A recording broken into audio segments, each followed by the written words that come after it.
This is a podcast by the Straits Times.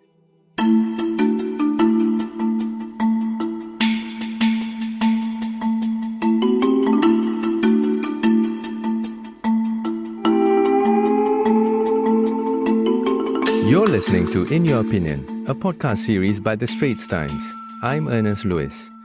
The Forward Singapore exercise began in June 2022, and since then, over 14,000 Singaporeans from all walks of life have participated in about 140 engagement sessions on a wide range of topics. They reflected on our roles and responsibilities in society, towards each other, and in contributing to Singapore's progress. This is the first of 4 podcast discussions till mid-October, and part of the ongoing conversation to refresh our social compact for the next lap of Singapore's journey.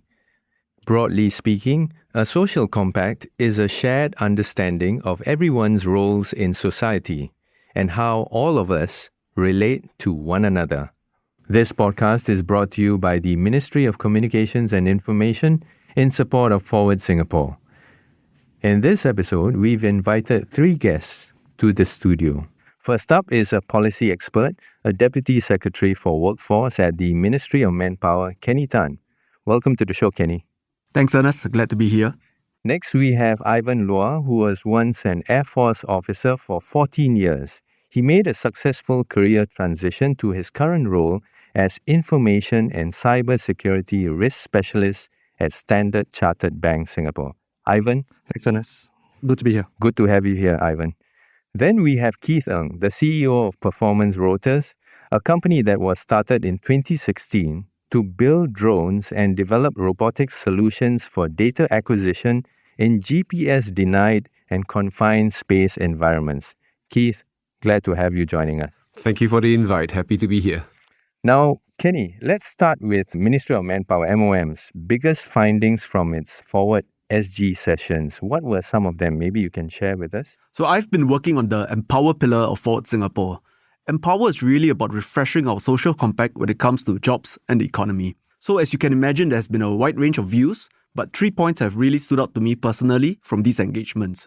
So these points are, it's about progression, resilience, and inclusion.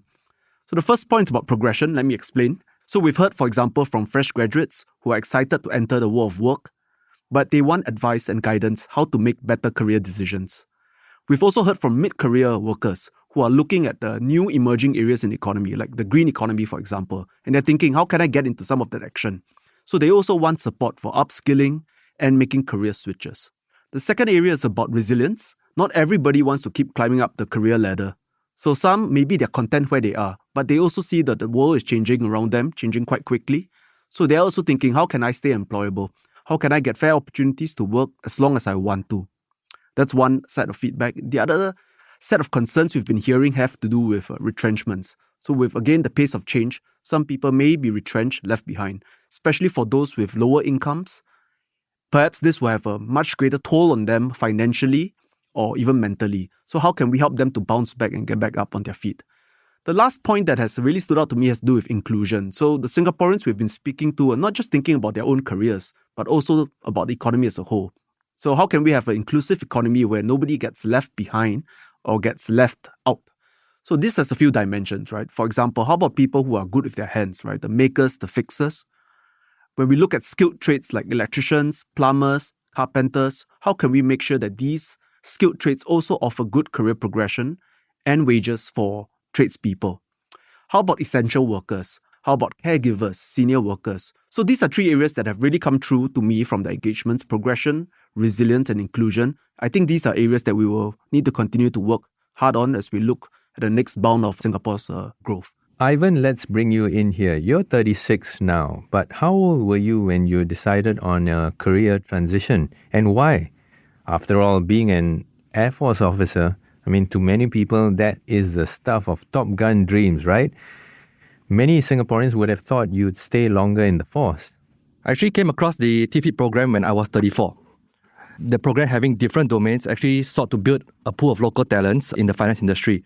I was not only looking at my personal career growth back when I was in the force, but I was looking at long-term career beyond my 50s or, as I age.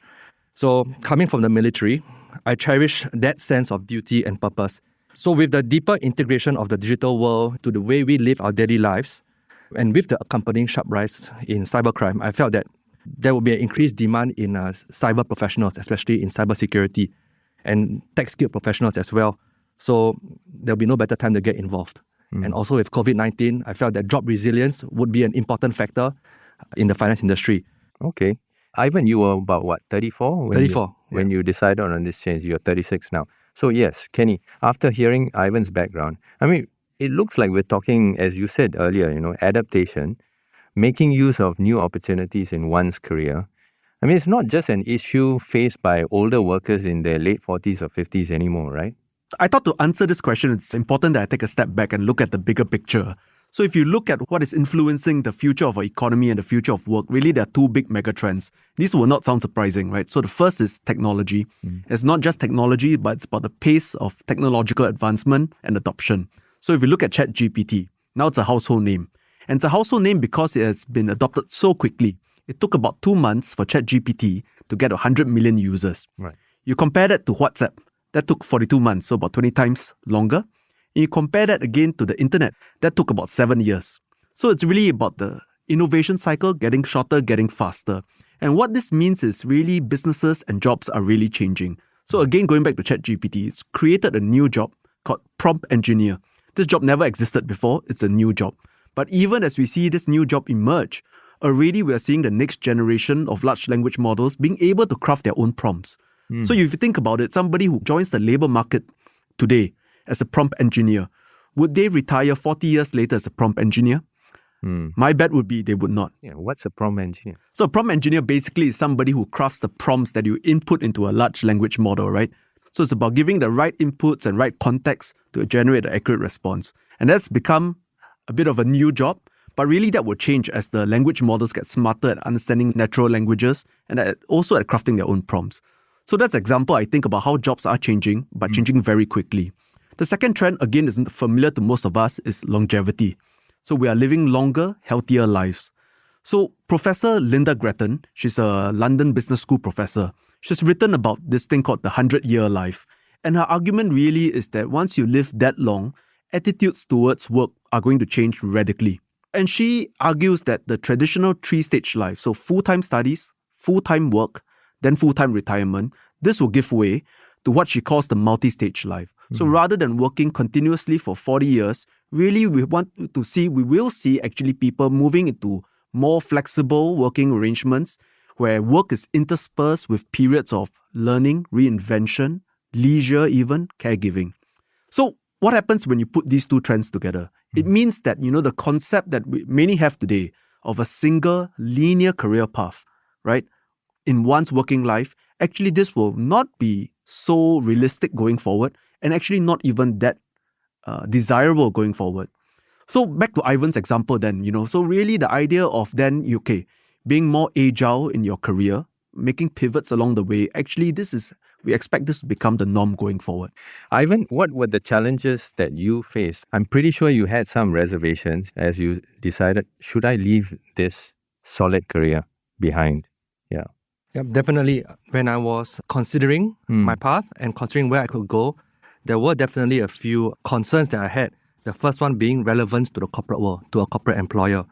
At first glance, you see as an ex-military guy, the skill sets are very niche. How can my skill sets be used in the corporate world? Yeah. What hiring manager will want to consider employing ex-soldier or ex-aviator?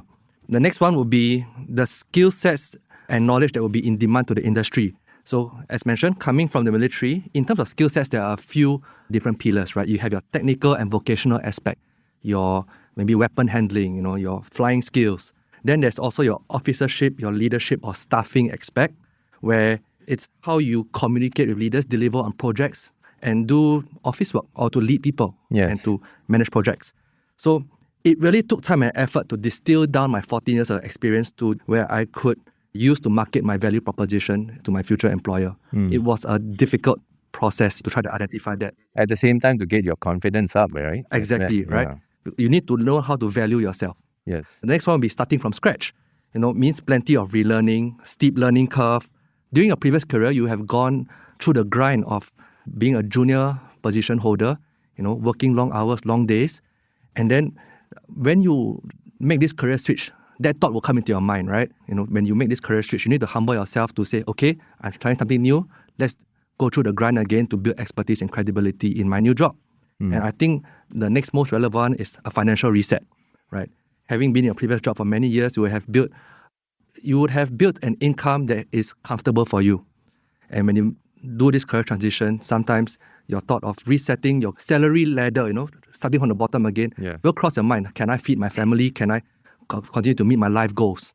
So I think these are the thoughts really weighing on my mind at the point of making a decision. And you're married with children as well? Married with 2 kids, 4 and 2. Okay, so how was your on-the-job experience at Stanchart? So, how did you find it? Okay, before I start with my experience at Standard Chartered, Yes. let me start with the TFIP program, right? Because before Standard Chartered, I went through 3 months of training with structured training providers, right? So I went through my training for cybersecurity with Bridging Minds, and this training really grounded me in the domain knowledge, teaching me how firewalls work, how hackers would come and attack your systems, and what do network systems look like, so on and so forth. So with this knowledge, I go to the bank. This provides me an opportunity to utilize this knowledge to execute the roles and tasks given to me with the bank. So once at the bank, of course, there was a concern of, as mentioned, steep learning curve, being really busy. However, the support system and the amazing teams and the bank culture made the transition a lot smoother. So it was a really eye-opening and enriching experience. There was plenty to wrap my head around, especially on matters like how the business works, how payments work, how applications work in the entire digital ecosystem of the bank. So although my leadership and management are really very busy, they have been very patient to accede to my request for coaching, crash courses, explanations and clarifications. Right? I was not shy. I bugged them to no end to tell me, okay, how does things work? I really don't understand. Tell me more. Give me context. And so that's a good quality, right? You need to open your mouth and ask for help. Definitely, right? If you want to deliver value, what do you need to do? You can't read your boss's minds, and so you need to extract the information from them, right? And then not only the bosses, but your colleagues being supportive and understanding also make the job a lot easier. So the team and management being open-minded allowed me opportunity to question and understand their decisions, and even to say no and argue my point across. So sometimes they do accept it, but sometimes they will counter-argue and share their reasonings and pointers for me to deepen my understanding. But also, the bank has a lot of training programs. So I think Standard Chartered has a very matured training and education program for their staff. Besides technical training, there's also communication skills and other soft skill trainings that are available in the bank. So all these opportunities really help to grant me confidence to aid in my job transition. I guess next time you can ask for some podcast training as well. So, Ivan, what can the government schemes do better to facilitate a wider crowd in a more uncertain future, especially in the coming decade or so? Yes. Okay, I think government schemes or efforts, one of the areas would be to evolve hiring practices and change mindsets. Not only mindsets of mid-career or employees, and mindsets of employers and hiring managers. I think the sacred or golden cow of paper qualifications will need to evolve to allow for people of varying backgrounds and skill sets to move across industries to enhance mobility. It will also be very helpful to help job seekers to better understand and crystallize their job experiences and to be able to communicate that during their job search and interviews with prospective employers. I think programs like TFIP that I ran through were very invaluable to open the doors, not only to reskill and train, but to place you in willing employers to give you the relevant industry experience. I think that was the biggest opportunity given to us. But also in these programs, I think it's crucial to be very clear and transparent about the expectations of the program. Is it a program to emplace you, or is it a program to train you? And also the statistics involved, right? How do graduates fare after the program? Where do they go? Because you don't want participants to be disillusioned midway through the program. And finally, I think is to vet and filter for supportive employers participating in the program, right? To ensure that when trainees join this program, they are well trained and meaningfully deployed in their roles. So it's important to gather balanced feedback between trainees as well as employers to improve this experience. I guess, as you said, the mindset from the employers who are taking you in, after you graduated from that program, that's very important. Or else you'll break the spirit of new employees, right? Kenny, anything to add to that? I mean, after hearing Ivan's experience? I think Ivan's experience really, is a really encouraging and positive story, right? But I think the challenge for us back to the Empower pillar is how then do we do this at scale across our 2.3 million resident workforce? I think the government certainly is not in the position to say what the future is going to be. And certainly we can't tell individuals what their next job should be. So we think the answer is really about building something we call career health, right? So a few elements actually Ivan has shared. So maybe I will break career health into its 3 elements. The first dimension of career health has to do with better information and awareness. So earlier, Ivan was talking about how he managed to crystallize his 14 years of RSAF experience into some nuggets of who he is, the skills he has. So I think that's the important first step. Just like we need regular health checkups, our career also needs checkups. Yes. So what we want to do is really to put more information, more data, more insights into the hands of every Singaporean so they can take charge of their career health. So that's the first piece. Second piece, I think Ivan also talked a lot about this. It's really about then building up your health. So just like for physical health, you have to eat right, exercise, watch your weight. So too, your career health, you have to invest in your human capital. So whether this is training or seeking out career development opportunities, trying out new jobs, this is how you build up your career health. But to do this, you cannot do it in a haphazard way. You need to have a plan.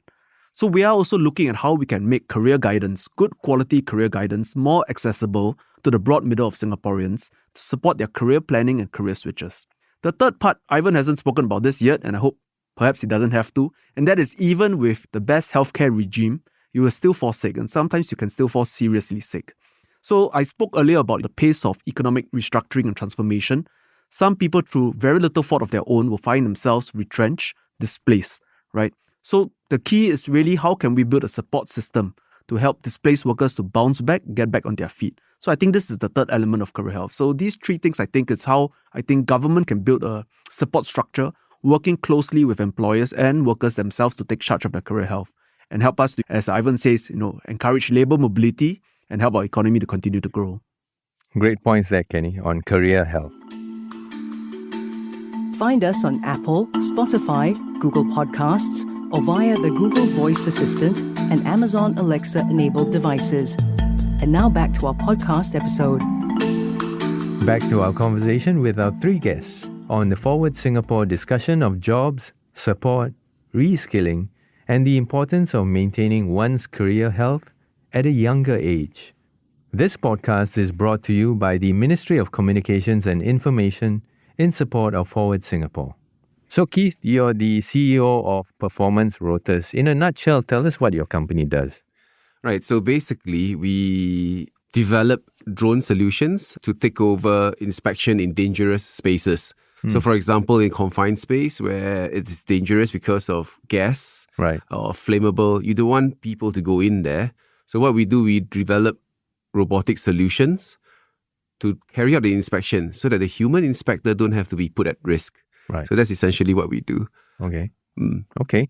Let's look at what Kenny said, how the government is encouraging all Singaporeans. They need to start taking the initiative, hopefully after listening to this podcast too, to build up their employment resilience and prospects, really, as Kenny said, their career health. How have you tried to shift this mindset change at your company?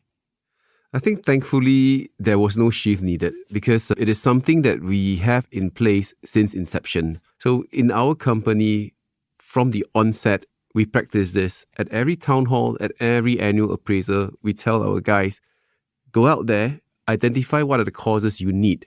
Because as a founder, I was never trained in robotics. I was never trained in AI. So my colleagues are the best people to tell me, hey, I saw this course. It will improve my skills. I want to attend it. Go for it, From time to time, we even get requests for courses that are not directly related to their current role. For example, a software engineer requests for rope access training, IRATA, requests for working at height. So I ask him, you are doing coding, you are doing programming. Why do you need all this physical qualification? So it's very encouraging. Our guys turn around and say that we want to be out there in the field. Along with the drone pilots, I'm working at height, so I know exactly what needs to be done. So we have that self-learning culture in our company that was instilled from the beginning. Right, so they are trying to understand the job scopes of their colleagues as well, so that they can work with each other in a better way. Very much so, yes. Because if you imagine a guy in the field, what he experiences might not be translated very well to the guy working in a room in the office. So the best way to go for it is to expose them to all aspects and at the same time get them trained as well. So I mentioned that there are requests where people ask for course or training which is not related to their direct job scope. We are open to this as well because we understand that roles and responsibilities will evolve. So it might not be what they want to do today. It might be something along the career path. They say, hey, I would like to try something else. And in the short span since 2016 that we started, I've already had a hardware engineer look at coding, got fascinated and request for a change. And we put him through some courses, put him to the software team, and he's doing really well right now. Interesting. The old thinking is basically, I'm good at my job. Let me just take a course that is only related to my job. That's the end of the day for me. You know, those kind of mindsets are probably out. That is also still valuable though. Okay. Because in some vocation, the longer that you are in it, the more open you are to new technology, new methodology, your knowledge and your expertise becomes really deeply rooted and you know exactly how to fix a problem or you know how to find out what is the right solution. So there is no right or wrong where a staff says that he wants to focus on one aspect and be really good at it, or a staff that says that wants to be a general kind of person. If you look at my role as a CEO, I feel that I'm a generalist. I'm not a specialist in anything. In fact, I always tell my guys, if I were to apply for a position of a programmer in my company, I'm not going to get a job today. So it's really depends on personal interest. And of course, if the market demand is there, then it will be a wise move to get better in that area. About making employees more proactive with their careers, I understand that in 2021, you hired a mature worker through the Career Conversion Programme for Internationalisation Professionals. Tell us more what you needed her to do. A good example, I think, to start with, I need the individual to tell me exactly what's her ambition, what she longs to do. So this individual, her name was Tara. So Tara was in the oil and gas industry for over 29 years, various roles across different companies in the oil and gas. So through these years, she has amassed an understanding of work processes, work requirements, safety practices. She's made a huge network within the oil and gas industry. So when Tara came to me and said that she wants to explore sales, something she has not done before, I was excited because I know that her experience coupled with her network will serve our company very well, providing our inspection services to the oil and gas industry. So from there, very quickly, HR went to search for profession conversion programs. And very quickly, we found one by Singapore Business Federation and Workforce Singapore. And with that training, Tara learned about e-commerce, essential business culture, international marketing, negotiation, distribution channels, etc., etc. So really put her in a very good position to take up this new challenge. When I saw the course module, I wanted to attend too, but I don't qualify. And it was heavily subsidized. So this is a support that, as far as I can remember when I was an employee, it was never on the table before. So today, when we got Tara to sign up for the training course, it was so heavily subsidized that we paid only $4,000 plus minus, including GST, for a course fee of $13,000. So it was subsidized up to 70%. And along with that, employing Tara as well for a period of time, her salary was subsidized by the initiative as well. Yes, and all these programs and the details of the funding and the subsidies and all that, these are publicly available and we'll have links in our podcast show notes as well. So Kenny, back to you. In what tangible ways does the government aim to help bridge gaps between employers and employees in future? I thought that Keith's sharing was a really useful one to show that actually when we talk about career health, career mobility, fundamentally this is not at odds with what the employers want. Businesses will keep transforming. And with that, their needs for talent, the job requirements will keep changing. over time, new businesses will also come into the market. So exactly as Performance Rotos has done, coming to the market with drone technology. And all of these changes will require manpower. So where will this manpower come from? Our own resident workforce is an aging workforce, and the number of migrant workers and global talent that we can physically fit onto our country is also limited, right? So the only way to square this circle is by having our own workforce, our own labor be more agile and be more mobile. So, but this career mobility, I think, is a two-sided game, right? In particular, I think there are three ways that employer mindsets will also need to shift. And I can also share a bit more about how government can support employers in making these shifts. The first, actually, to go back to Keith's sharing, is really for employers to see the potential in people. Ivan earlier also spoke about moving beyond paper qualifications and looking beyond work experience in exactly the same job. To look beyond what people can do now, but what they could do in future. So in Ivan's case, moving from the Air Force to cybersecurity. In Tara's case, moving from oil and gas into sales, into drone technology. I think we need to help employers to basically adopt what we call a plug, train, and play approach, right? So instead of plug and play, you take somebody who's really right for the job, you move to plug, train, play, where you take somebody who may not be perfect for the job, but with some training and some investment can do the job. Right. But we know this is difficult, right? So two things I think we can do to support employers. One is, again, going back to information, data. Can we provide better data to employers so that they can pick out the transferable skills and also know what is the skills top-up that's needed? And secondly, then training the new workers is not without cost, not without risk. I think government can also help to shoulder some of these costs and risks. So in the same programs that both Ivan and Keith have mentioned, these are examples of programs where the government helped to shoulder some of the cost. The second area is then to provide opportunities for career mobility within the company. So I thought, again, Keith has also talked about this in the case of Performance Rotos, right? So he has had example of people who want to specialize in their technical field and get deeper and deeper. He's also had an example of somebody who has shifted from the technical side to the coding side, from hardware to software. So I think this is what workers are looking for in their careers. No matter whether it's a big company or a small company, they're looking for career development and progression. So how can employers provide this?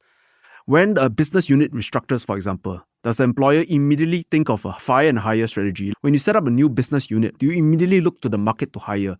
Or do you look at your existing employees and see how you can reskill and redeploy them? So again, I think this is where government can help. Programs like the career conversion programs, job redesign and reskilling programs are there to help employers to do exactly that. The third area then is about HR capabilities. To do all these things, hire for transferable skills, provide training, provide career mobility, all these actually require strong HR capabilities. So in May this year, MOM, we launched what we call the HR Industry Transformation Plan. And with this, I think we are going to provide various measures and programs, again, to support employers to build HR capabilities and professionalize HR. So I think these are three ways in which I think government can support employers to make the shift to embrace career mobility as well. I mean, you look at SMEs, right? They employ 70% of our workforce in Singapore, Kenny. So Performance Rotos, as you said, is one example. This is what the government wants to see more of, right? So exactly right. So SMEs are a very important part of our economy. They hire 70% of the resident workforce, as you've pointed out. One thing that we often hear from SMEs, from MOM is, what if I train my workers and then they leave me for another company or my competitor?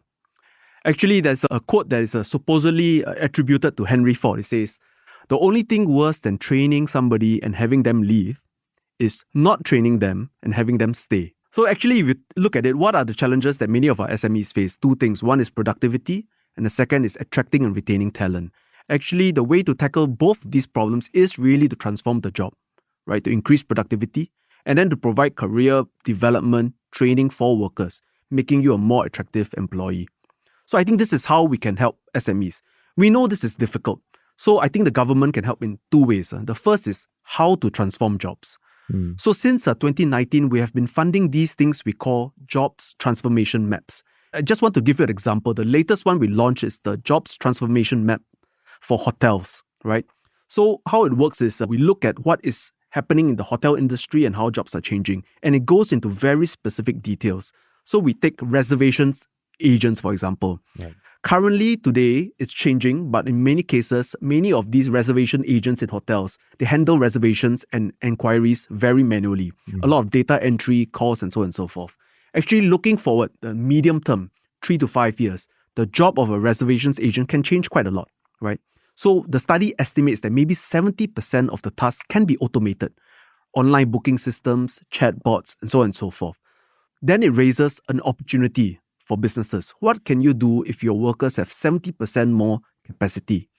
Actually, you can take on higher value jobs. So reservation agents can look at the data, curate personalized guest experiences, upsell experiences to guests. So I think that's the potential of these jobs transformation maps. Very actionable, very specific, and we have 16 of them. And SMEs can make reference to these maps and think about how to transform their businesses and how to train their workers. So that's the first way we help. The second way, of course, we know that resources are tight, training is costly. So earlier I talked about the programs that we have in place to subsidize these costs. So for example, I think the programs that we've already heard from Ivan and Keith include career conversion programs, up to 90% support for salary and training, for example. So these programs are there. So I think the bottom line is, I think the SMEs, very important part of our economy, and we in the government, we want our SMEs to succeed. But they've also got to take the first step forward, think about how their businesses will transform and invest in the human capital of their workforce. So very quickly to wrap things up, Keith, back to you. I mean, would you recommend other SMEs in Singapore looking into these initiatives more, despite how small or busy they might feel they are, compared to a bigger company with more resources? In a heartbeat, Ernest. Candidates for career conversion program, which like what we went through, usually comes with a wealth of experience. They are mature and level-headed, and by that time in their career, they know exactly what they're looking for. And a big plus, at that stage, they have a passion to learn as well, to convert and change and try new things. So these are all the essential ingredients for success of an individual, and that success will benefit the company as well. So these initiatives are unprecedented, right? There was never such strong support from the government before. Resources are widely available today from WSG, SPF, SMF, E2I, just to name a few, that will help with all these individuals and help the companies. All right. Well, gentlemen, thanks very much for sharing your thoughts on this topic. And Keith, great insights into how your SME is making mindset changes from the employer level to the employee level. Well, thank you. Just as what Kenny shared earlier on, we believe in training our employees well enough to leave over not training them and having them to stay any day. And Ivan, thanks a lot for sharing about your own personal initiative. You're very brave of you as well to do that career transition. Thank you. And I want to really encourage people out there to not get overly worried and stuck at where they are, but be brave, to broaden their horizons, to transform their careers. And Kenny, thanks for sharing it with us, the key themes, your teams have gathered for us for months of Forward Singapore dialogue sessions. Thanks for having me, and I really hope that the stories from Keith and Ivan would inspire our Singapore businesses and workers to do likewise. Thank you. And I wish everyone listening in, as we've learned today, a good career health. Well, that's a wrap for this episode of In Your Opinion, a podcast by the Straits Times. If you'd like to read our opinion columns, there are links in our podcast show notes. This podcast is brought to you by the Ministry of Communications and Information in support of Forward Singapore. Thanks for listening.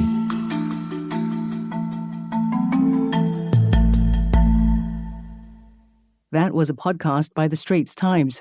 Send your feedback to podcast@sph.com.sg. Find us on Apple, Spotify, Google Podcasts, or via the Google Voice Assistant and Amazon Alexa-enabled devices. For more podcasts by the Straits Times, the Business Times, and Money FM 89.3, you can also download the Audio by SPH app. That's AWEDIO.